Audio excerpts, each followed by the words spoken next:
Hey guys, and welcome on into the next NHL season preview show. And today we're going to be talking all about the San Jose Sharks, looking at their 2023-2024 season preview.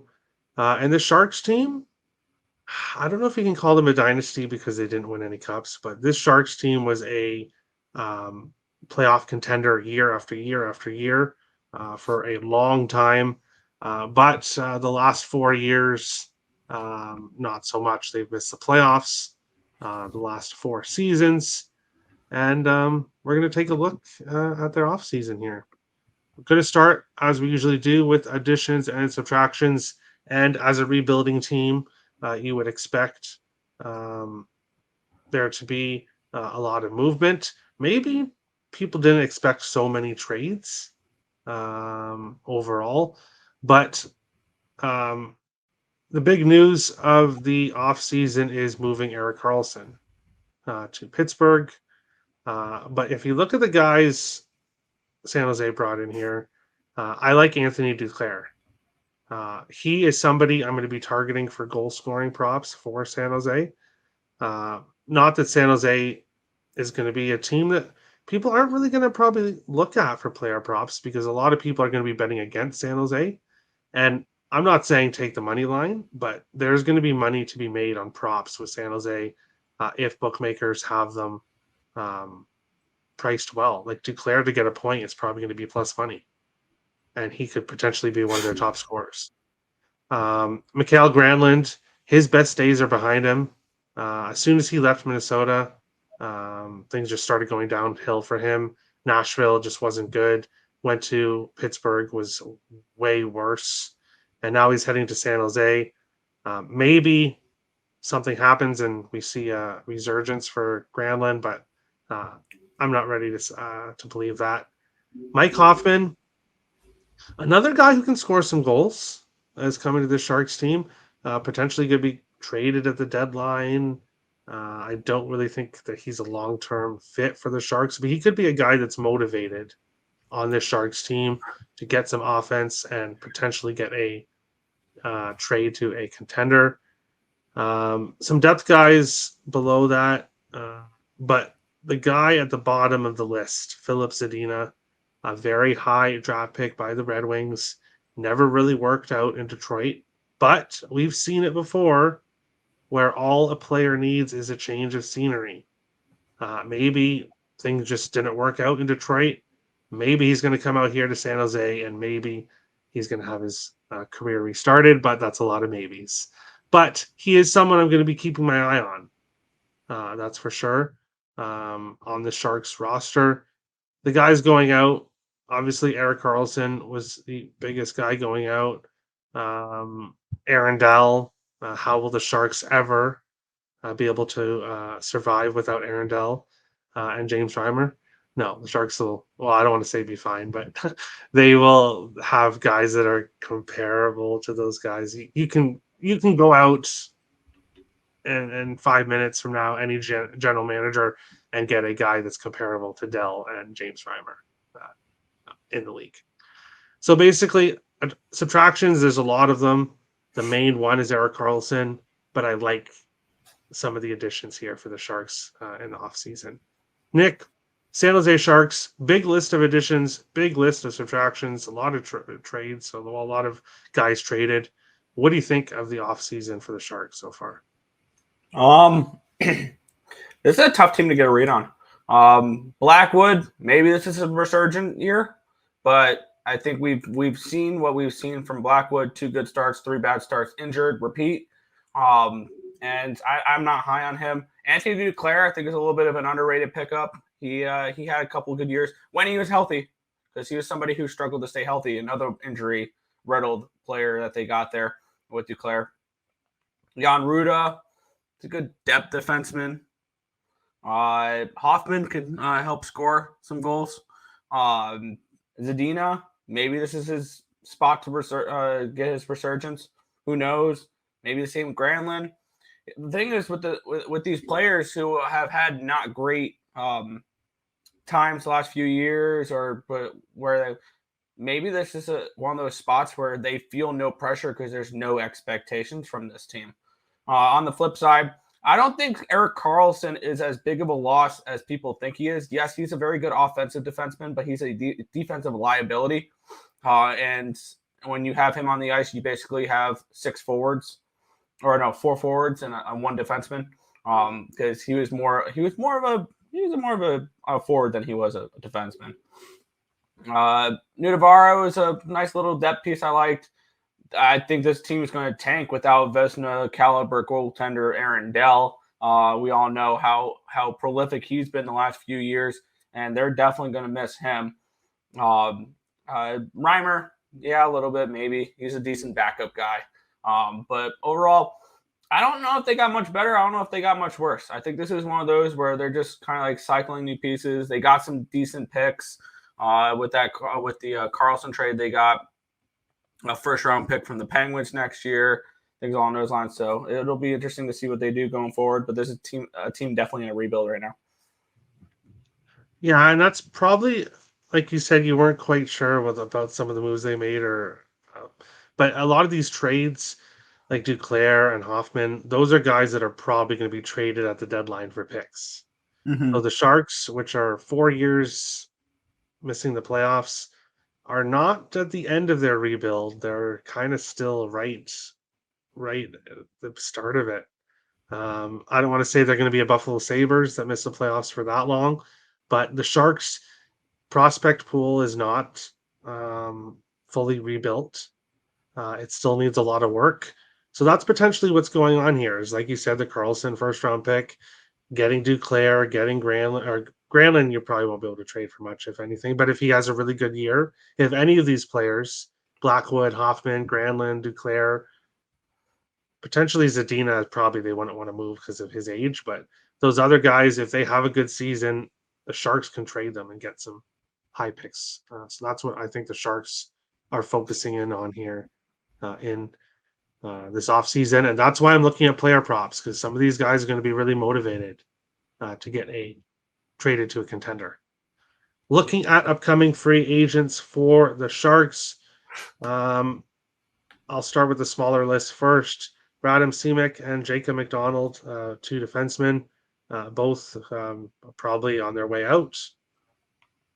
Maybe the Sharks resign them, but they're not in the long-term plans for the Sharks, so they're expendable guys. Kaapo Kähkönen, who at times looked really good with Minnesota, and potentially looked like he was going to be goalie of the future. And then trades are made, and he was kind of pushed out. And things have not been good for him since leaving Minnesota. He's a UFA. Maybe he has a good season somehow and re-signs with the Sharks, but as a betting man, I'd say Kähkönen's probably heading somewhere else as a backup or potentially a third goaltender, depending on the team. Looking at the forward list, and that's the main list, that's what the Sharks have to focus in on the offseason. Kevin Labanc had that one really good year, signed a really cheap team-friendly deal, has never performed as good since then. Mike Hoffman, Anthony Duclair, like I said, both of those 2 guys are probably traded by the deadline for picks. Barabanov could potentially be traded. Lindholm, probably let go pretty much for nothing, unfortunately. Kunin and Zadina, 2 RFAs.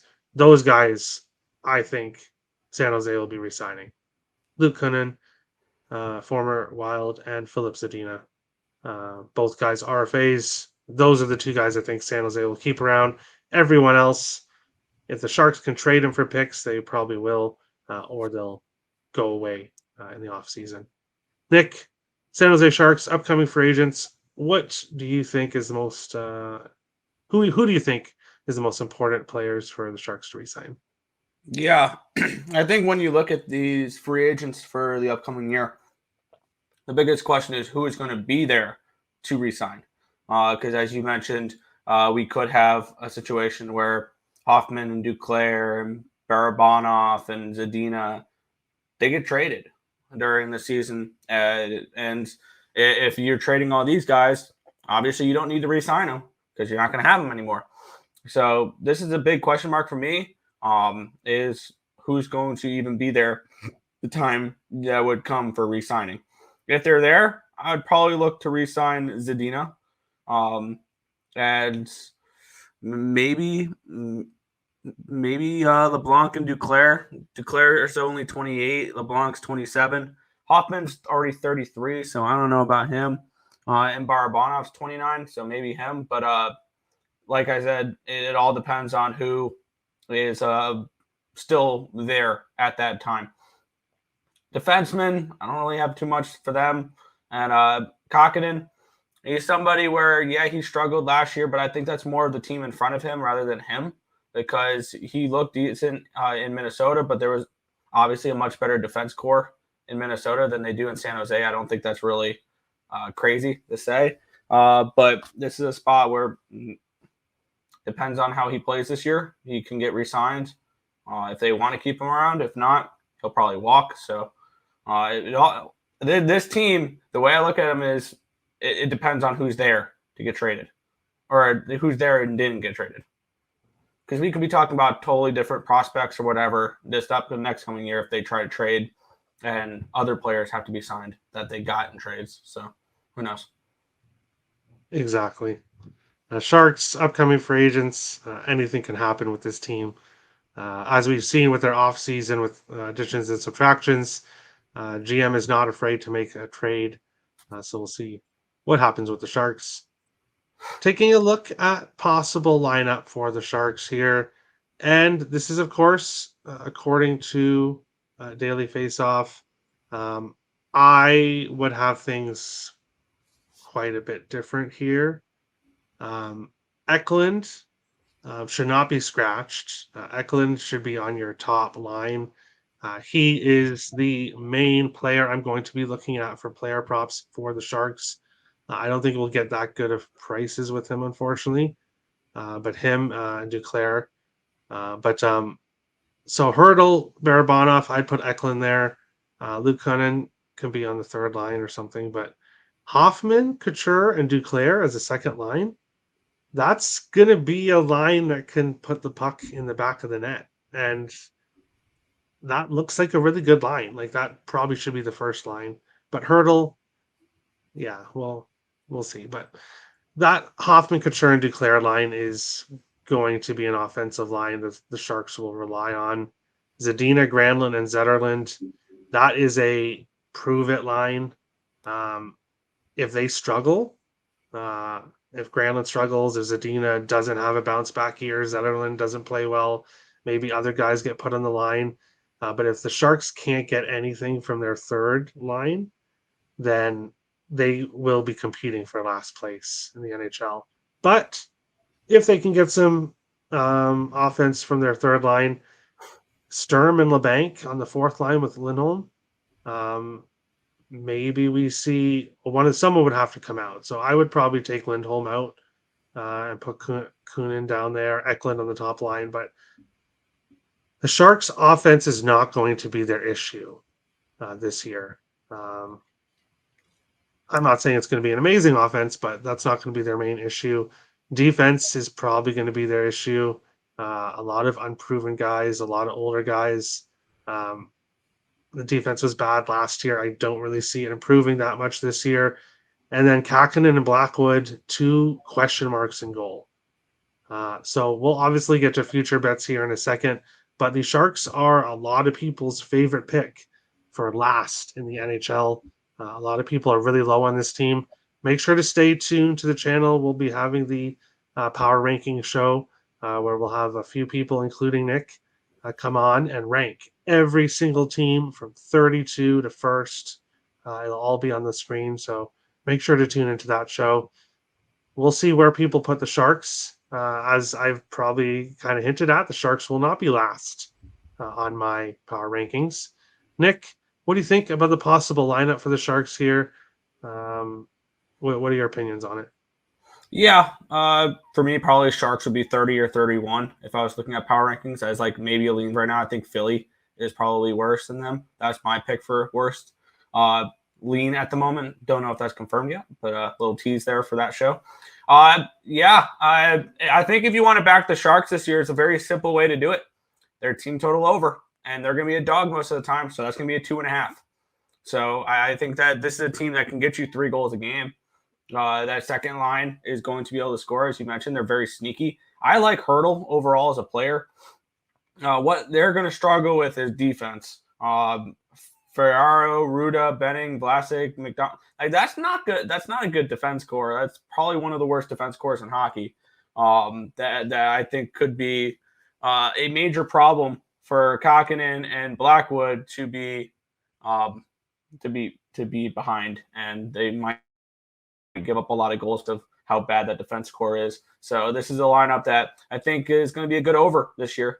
Look for over the total when it comes to Sharks. I think they'll be able to contribute to overs, and they'll definitely defensively contribute to that as well.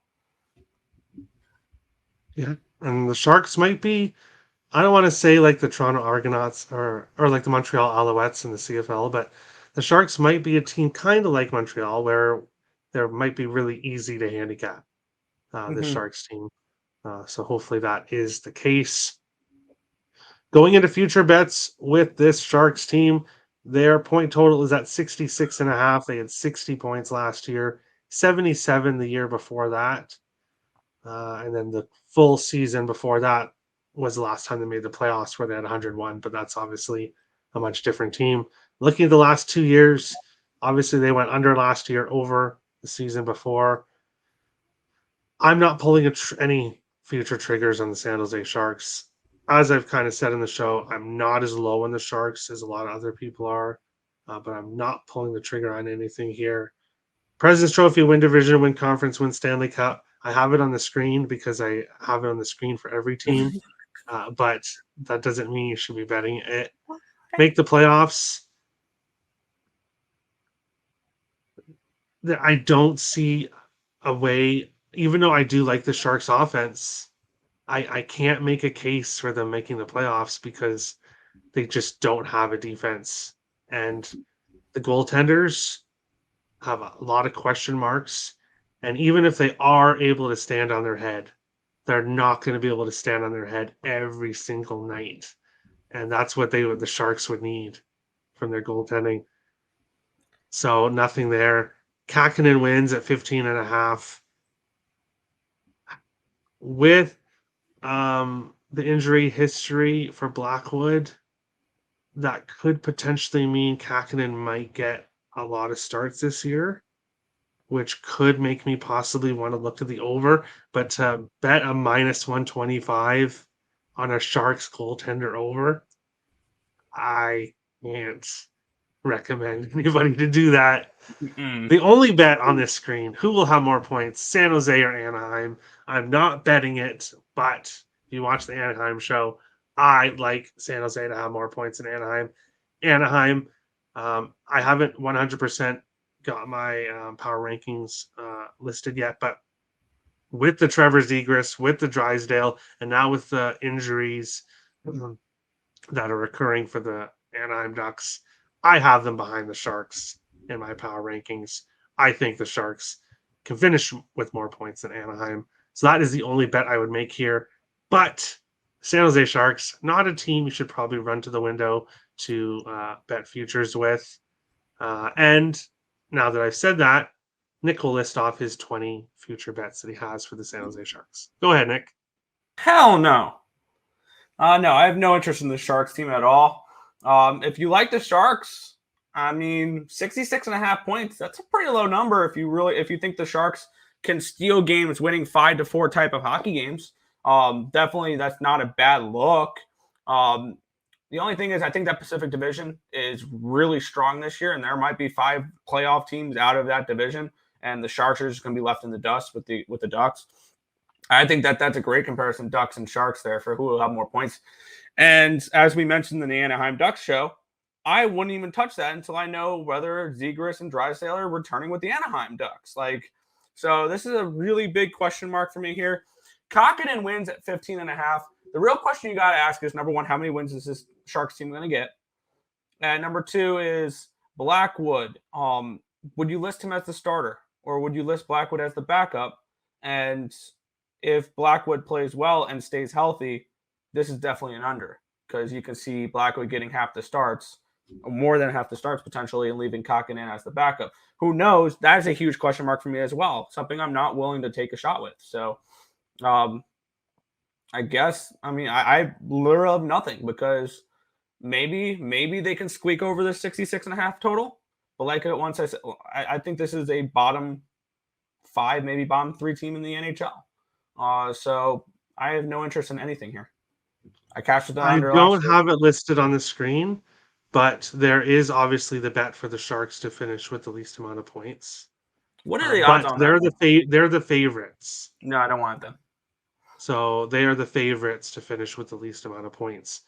So that's why I don't really have them. I think it's plus 300 or something.